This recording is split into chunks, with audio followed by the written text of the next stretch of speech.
మోహన్ బాబు చేసిన చిన్న మిస్టేక్ సౌందర్య కొంపముంచిందా? దర్శకుడు బయటపెట్టిన సంచలన నిజాలు. ఒకప్పటి స్టార్ హీరోయిన్ సౌందర్య హెలికాప్టర్ ప్రమాదంలో కన్నుమూసిన విషయం తెలిసిందే.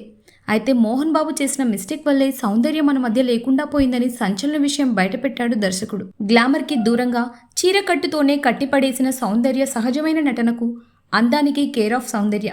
ఆమెను చూస్తే తెలుగు సాంప్రదాయం ఉట్టిపడుతుంది. సినిమా అంటేనే గ్లామర్ ప్రపంచం. కానీ అందులోనూ ట్రెడిషనల్ లుక్లో కనిపిస్తూ మెప్పించింది సౌందర్య. అందం ఎక్స్పోజింగ్లో కాదు, మన తీరులో ఉంటుందని నిరూపించింది. అసలైన అందానికి కొత్త నిర్వచనం చెప్పింది. చీరలో ఎక్కువగా కనిపించినా ఆ చీరకే అందాన్ని తీసుకొచ్చింది. తెలుగు, తమిళం, కన్నడలో టాప్ హీరోలందరితోనూ కలిసి నటించి మెప్పించింది. స్టార్ హీరోయిన్గా రాణించిన సౌందర్య 31 ఏళ్ల వయసులోనే, చిన్న ఏజ్లోనే కన్ను మూయడం అత్యంత బాధాకరం. ఆమె హెలికాప్టర్ ప్రమాదంలో కన్నుమూసిన విషయం తెలిసిందే.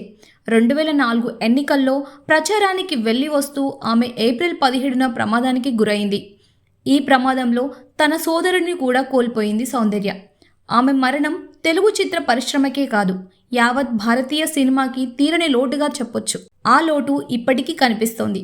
ఆమె మరణించి 21 ఏళ్లు పూర్తయినా తన సినిమాలతో మన ముందు కనిపిస్తూనే ఉంది. మన మధ్యలోనే ఉందనిపిస్తోంది. సౌందర్య ఎవర్ గ్రీన్ స్టార్ అని చెప్పడంలో అతిశయోక్తి లేదు.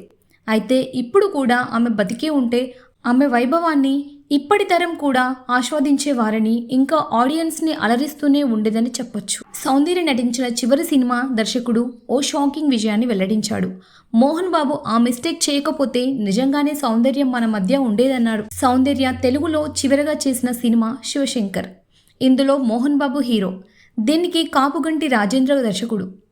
ఈ సినిమా షూటింగ్ జరుగుతున్న సమయంలోనే సౌందర్య పర్మిషన్ తీసుకుని ఎన్నికల ప్రచారానికి వెళ్ళింది.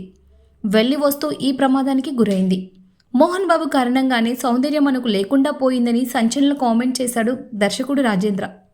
ఆయన చేసిన మిస్టేక్ సౌందర్య కొంపముంచిందన్నారు. శివశంకర్ సినిమాకి నిర్మాత మోహన్ బాబు.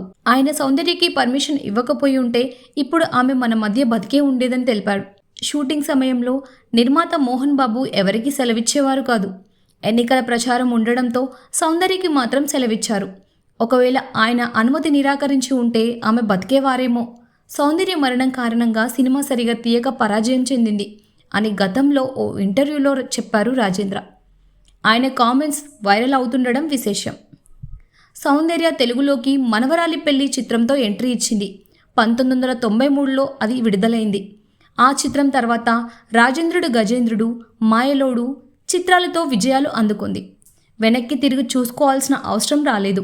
వరుసగా నెంబర్ 1, హలో బ్రదర్, అల్లరి ప్రేమికుడు, సూపర్ పోలీస్, మా ఊరి మారాజు, మేడం, టాప్ హీరో, అమ్మ దొంగ, చిలకపచ్చ కాపురం, రాజాసింహం, పెదరాయుడు, భలే బుల్లోడు, అమ్మోరు, రిక్షాఓడు, ఇంట్లో ఇల్లాలు, వంటింటో ప్రియురాలు, పవిత్ర బంధం, దొంగాట, పెళ్లి చేసుకుందాం, ప్రియరాగాలు, ఆరో ప్రాణం, తారకరాముడు, పెళ్లిపీఠలు, రాయుడు వంటి సినిమాలు చేసింది.